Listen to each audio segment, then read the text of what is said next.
Today, we're diving into the real purpose of assessment in education. I mean, is it really just about getting a grade? Or could it be the most powerful tool we actually have for learning itself? Yeah, for a lot of us, this quote probably hits pretty close to home. Assessment can feel like you're on a treadmill, right? Just this constant pressure to pile up marks, get through the next deadline, basically a high-stakes race for grades. But what if that's not the whole story? What if we've been looking at it all wrong? What if the main point of assessment wasn't to judge us, but to actually, help us learn and get better? And this really gets at a fundamental tension in education. See, in one corner, you've got assessment of learning. That's your final exam. It's the big grade that says, here's what you learned. But in the other corner, you have assessment for learning. And that's all about the process, using things like feedback on a draft to help you improve while you're still in the middle of learning. Okay, so let's dig into this shift in purpose. This isn't just a small tweak. We're talking about completely rethinking why we assess people, moving the whole goal from simple judgment over to genuine active support.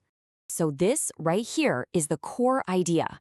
Assessment for Learning, or AFL, basically turns assessment from a final verdict into an ongoing conversation. It stops being a measurement at the end and becomes this powerful tool that's actively helping you during the learning process itself. And that's the crucial change. The main question flips from, so how did you do, to, okay, how can you do better next time? Every single task, every bit of feedback, it all becomes a stepping stone for growth, not just a final stamp on what you did in the past. So, what does this actually look like in a classroom? It's not just a nice theory, it's a whole set of really powerful, interconnected tools that completely change how we learn. At the very heart of this is a cycle. You see, instead of a one-and-done assignment, students are constantly in this loop. They're tackling real-world tasks. They're learning how to critique their own work and their classmates' work, and then they use all that feedback to reflect and get better. It moves them from just passively receiving information to actively driving their own learning forward. And this new toolbox is just full of things that empower students. You've got authentic tasks that make learning feel real and relevant. So instead of just writing an essay, maybe a history student is creating a museum exhibit. Then you add in tools like self-assessment and peer assessment, all powered by continuous feedback, and suddenly, students can diagnose their own work and really take charge of their own improvement. And honestly, this is a total game changer. The entire dynamic of the classroom is transformed. It builds a sense of responsibility and encourages real reflection. It creates a culture where the goal is improvement, not just the final grade. So, where is all this heading? I mean, these tools, self-assessment, peer feedback, reflection, they're not just about making the next assignment a little better. They're all working together to build one absolutely crucial, lifelong skill. Because it's really not about getting a higher mark on the next paper. The real ambition here is way bigger than that. And it's something that sticks with you long, long after you've graduated. This is it. This is the superpower that Assessment for Learning is trying to build. Evaluative judgment. It's the ability to truly understand what good looks like. It's the skill a doctor uses to make a diagnosis or a designer uses to critique a prototype.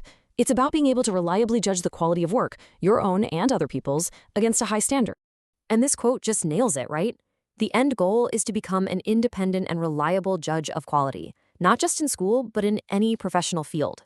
It's the one skill that allows you to keep improving yourself for your entire career. So why does developing this skill, this evaluative judgment, matter so much? Well, because it fundamentally changes what people take away from their education. The payoff here is huge. Students don't just get better grades, they develop a mental toolkit for a really complex world. They build metacognitive skills, which is just a fancy way of saying they learn how to think about their own thinking. They build confidence, and the whole culture of the classroom shifts from me versus you to all of us trying to improve together. So, at the end of the day, the biggest takeaway is this. This approach doesn't just prepare students for the next test. It prepares them for a lifetime of learning. It gives them that internal compass they need to guide their own growth long after they've left school. And that leaves us with a final question to chew on. This whole conversation isn't really just about grades, is it? It's about the purpose of education itself. Because if we change how we assess, we change how we learn, and ultimately, we change who we become.